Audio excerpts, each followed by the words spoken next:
On vit dans une société où la plupart des gens ont du mal à se faire confiance. Tout le monde se méfie à peu près de tout le monde, et ça fait une société où, enfin, du moins je parle pour, je sais pas si on peut dire l'Occident, mais du moins pour ce qui est de la France, on vit dans une société où tout le monde se méfie à peu près de tout le monde et on a du mal à donner notre confiance aux gens. On donne pas notre confiance aux gens comme ça. Ce qui est normal, ce qui est compréhensible. Maintenant, euh, imaginez une société où tout le monde se ferait confiance, une société construite sur la confiance. Parce qu'aujourd'hui, en fait, on, on- on est obligé, entre guillemets, pour comment dire, de, pour passer des pactes avec des gens, ou faire je sais pas comment dire ça, oui, des alliances, ou, je sais pas comment dire ça. Enfin, en fait, on est obligé de laisser des garanties, en fait. Quand on veut, euh, purée, j'ai pas d'exemple. Voici, bah, par exemple pour le travail. Le travail, bah, on signe un contrat, on dit voilà, et on écrit nos engagements. Et si on ne respecte pas nos engagements, eh ben ça va engendrer des sanctions, etc. Et donc on est obligé de passer par là parce qu'on peut pas on donne pas notre confiance aux gens comme ça alors qu'on les connaît pas. Et en fait, on vit dans une société, tout est comme ça en fait. On est obligé la plupart du temps, de laisser des garanties, des cautions, pour être sûr que euh, euh, nos paroles soient bien respectées en fait. Pour être sûr que ce dans quoi on s'engage, bah, pour être sûr qu'on va respecter nos engagements et que l'autre va respecter ses engagements envers nous. Maintenant, imaginez une société où tout serait basé sur la confiance. Par exemple, pour le travail, bah, on n'a pas besoin de signer quoi que ce soit, on n'a pas besoin de laisser une trace écrite ou non, juste par la parole en fait. Que nos paroles soient nos seuls, comment dire, ouais, que les contrats soient juste dans les mots, et ça c'est impossible évidemment dans une société euh, comme dans laquelle on vit comme ça, puisqu'on connaît en fait, on connaît nous-mêmes, on se connaît nous-mêmes, on sait que nous-mêmes on est capable de transgresser, de mentir, de pas respecter nos engagements, et du coup bah on projette ça sur l'autre, et on sait que l'autre aussi bah du coup est potentiellement un menteur, est potentiellement un escroc, et du coup on peut pas donner notre confiance comme ça. Et une société où tout serait construit sur la confiance, un groupe ou un système où tout serait construit sur la confiance, ne peut être possible. C'est pas une utopie, moi je crois que c'est pas une utopie. Je crois que c'est possible, mais je crois que c'est possible euh, avec des hommes et des femmes de foi en Dieu. Donc foi, synonyme de confiance.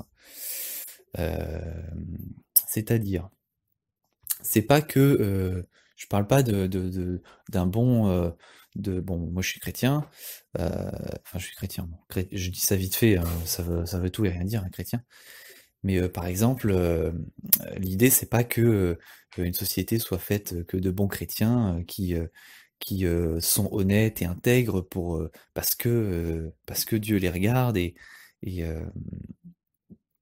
c'est pas être honnête parce que enfin comment dire, pour être intègre devant Dieu. On est intègre en fait euh, pas pour que Dieu nous regarde comme quelqu'un de droit, mais on est intègre parce que on n'a pas peur en fait, même face à un escroc en fait, un homme de foi, même face à quelqu'un dont il sait qu'il va se faire exploiter, qu'il va se faire escroquer, et bien il va rester droit, et il ne va pas à son tour rentrer dans ce jeu pour éviter de se faire exploiter, lui aussi ne pas être totalement honnête. L'homme de foi, il va être naturellement, il va être, comment dire, il agira toujours de la même manière devant un escroc que devant quelqu'un d'honnête. Parce que cet homme de foi, il a foi en la justice de Dieu. Alors là, qu'est-ce que ça veut dire qu'il a foi en la justice? Ça veut pas dire que que l'homme, et qui croit que, ça veut pas dire, quand je dis l'homme de foi a foi en la justice de Dieu, ça veut pas dire qu'il croit que Dieu va punir le gars qu'il a escroqué. C'est pas du tout ça. Là, je parle vraiment de la foi en Christ. C'est pas du tout ça. Euh, Déjà, l'homme de foi, il ne cherche pas à se justifier, il ne cherche pas comment dire, il n'a pas peur de se faire exploiter, parce que l'homme de foi en Christ, sa justice est déjà faite. Sa justice est déjà faite, il a les regards en fait dans une réalité qu'on ne voit pas, dans une réalité dans laquelle Dieu l'a justifié, Dieu l'a rendu juste, Dieu lui a donné l'intégrité de Jésus, il l'a donné à cet homme de foi, et cet homme de foi a reçu tout ce que Christ a reçu, tout son héritage, tous les trésors et tout ce qui, comment dire, tout ce que Christ a hérité en fait dans le ciel par sa résurrection. Celui qui a placé sa foi, sa confiance en Jésus-Christ, cohérite de toutes ces choses-là. Donc ça veut dire que l'homme de foi, peu importe sa situation terrestre, visible, qu'il soit pauvre ou riche, qu'il soit dans un statut, d'un rang social élevé ou pas, cet homme de foi n'a pas les yeux sur ces choses-là, il a les yeux sur les choses qu'on ne voit pas en Christ. C'est-à-dire que cet homme de foi, en réalité, quoi que l'on voit de lui, quoi que l'on dise de lui, il est riche, il est juste, il ne manque de rien. Et donc forcément, et donc voilà pourquoi je dis en fait, une société où tout est construit sur la confiance ne peut exister que par des hommes de foi comme ça. Parce que si quelqu'un considère qu'il ne manque de rien, alors il n'a pas peur de donner. Il n'a pas peur de donner, il n'a pas besoin de mentir pour survivre, d'escroquer pour suivre. Il n'a pas besoin de ça. Parce il vit vraiment dans une autre réalité. Et du coup, bah, oui, en fait, il ne manque de rien. Quand bien même il a pas un euro sur lui visiblement, bah, cet homme ne regarde pas ces choses-là. Et donc, il va continuer à donner. Même s'il a plus que un sou en poche, bah, il va donner. Parce qu'il croit que, en fait, bah, il a déjà tout dans le ciel et que c'est comme ça que ces choses vont se manifester. Et pourquoi Jésus, par exemple, il dit euh, que si quelqu'un te frappe sur une joue, bah toi tu tends l'autre. Bah c'est vraiment ça en fait. C'est que toi tu n'as pas peur. Un homme de foi, pourquoi il tend l'autre joue? Mais parce que en fait, il, en faisant ça, en fait, il démontre qu'il sera toujours dans une attitude de bénir l'autre. Il ne répondra jamais par la violence. Parce qu'il n'a pas besoin de se justifier lui-même. Il n'a pas besoin de faire justice lui-même, puisque sa justice est déjà faite. Il a été justifié par Christ. Et la justice de Dieu, c'est ça. La justice de Dieu a été manifestée justement à la croix. Et croire, espérer que justice de Dieu soit faite, dans un langage religieux, on se dit, bah, c'est que les méchants seront punis et les gentils seront bénis. Mais la foi en Christ, c'est pas ça. La foi en Christ, c'est que quand un croyant en Christ espère en la justice de Dieu, dans une situation où il s'est fait avoir, par exemple, espérer que la justice de Dieu se manifeste, c'est espérer que Christ se révèle à cette personne qui m'a escroqué, et qu'elle se repente, et qu'elle réalise son erreur, et qu'à son tour, elle devienne une personne de confiance, et qui donnera sans condition.